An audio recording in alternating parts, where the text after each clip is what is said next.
qualité, meilleur prix. Hello and welcome. Today's project, necklaces made with glass beads and felted beads. I thought of this idea when I found myself doing a lot of Zoom calls in lockdown. And when people are only seeing you from here up, it's nice to be wearing a statement necklace so that you look kind of well put together. This is what you need for the felted bead necklaces. You need some wool roving. You need some lovely beads, of course. You need something to string your beads on. You can use dental floss, you can use stretchy beading cord, or you can use DMC floss.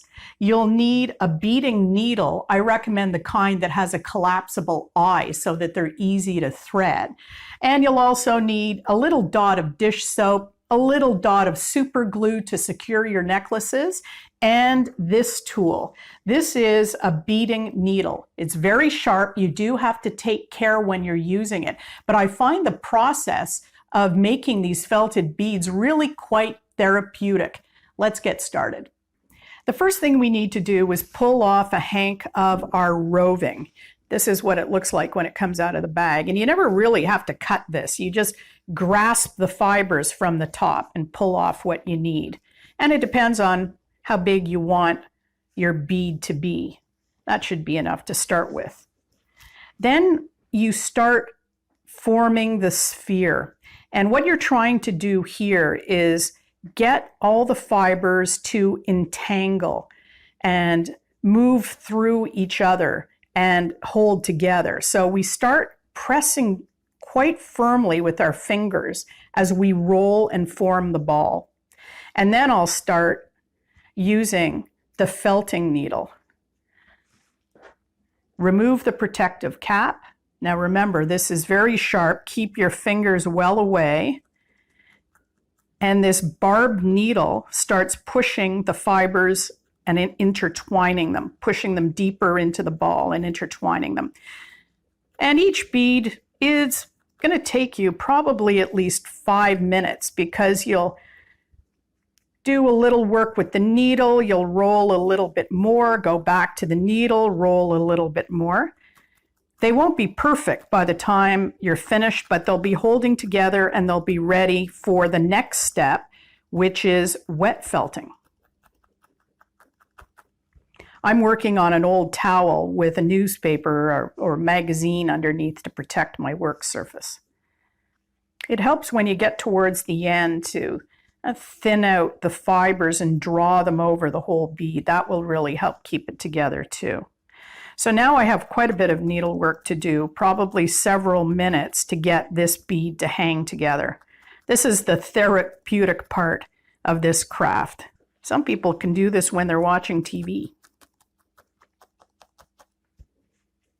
What you can also do to coax the fibers together is to start to roll in your hands, gently at first, because you don't want to flatten your bead. You want it to stay round. But as you move along, you can apply more pressure. When you're sizing for your beads, I find it helpful to keep some coins out so that I can refer to them. These were quarter-sized starting out, but after the wet felting, you can see that the sphere is quite compacted. You can use quarter size, nickel size, dime size. It depends on the type of necklace you'd like.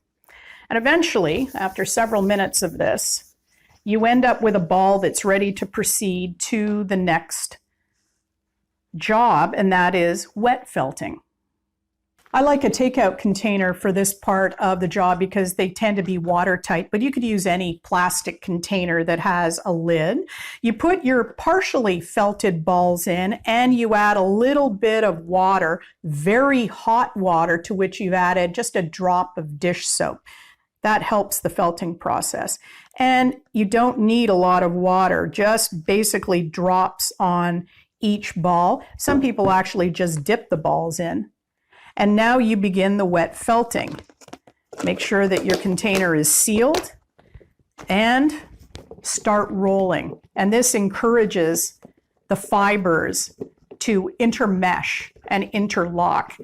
Don't just shake up and down. That will flatten your spheres. You want to roll them, basically. And it usually takes a few minutes, and you're going to want to open every now and then to check and see the progress. So sometimes you may notice as the felting proceeds that you're developing little cracks in the balls. And this is fairly easily remedied. You can just take a little bit more of the roving and try and lay it into that crack. You can also use your felting needle to secure it to go back in to the wet felting container. And at this point, you can also marble some of your beads if you'd like.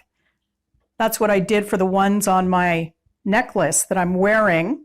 That's a marbling effect. And what I did for that is I took a white bead and I laid just little wisps of the blue felting roving over top. Doesn't have to be a lot, and you want it to be irregular. And again, a few pokes with your felting needle will hold it in place so that it can go back into the container. And more rolling around. Like I said, takes a few minutes. You'll notice as you check periodically that the texture of the balls changes. They become a lot firmer and there's fewer little loose wispy bits of the roving. So when they're as firm as you like for your beads, you take them out and rinse them in cold water. You're just trying to get the soap out at this point. And then I lay them on just a baking rack from my kitchen because they have to dry thoroughly before you make your necklace. So that's going to take a day or two. It's in assembling your beaded necklace that the collapsible beading needle really comes in handy. And that's because a lot of the time it's very difficult to get dental floss or stretchy bead cord or DMC floss through the head of an ordinary beading needle. It's just too small. So with the collapsible one, you'll be able to get it in no problem. And then it's very easy simply to thread your seed beads and your felted beads on. You'll have no problem getting through the felted beads. They're still quite soft. The biggest task really is making sure that the needle is going in centered so that the bead hangs correctly. Now, in terms of length, I wanted to make these necklaces without jewelry findings or a clasp at the back. So I made sure that I made them long enough so that they could fit over my head without having to be undone. So I cut, in this case, my floss at 60 inches and doubled it because 30 inches is the length I need to go around my head without having to undo it. There's that beading needle at the halfway point, and I'm ready to tie off. And this is the same with the embroidery floss, the dental floss, and the stretchy bead cord. You want to make an overhand knot. Left over right and under, right over left and under, pull tightly, and then secure the knot with the tiniest dot of super glue. Let it dry and then trim your ends, and your necklace is ready to wear.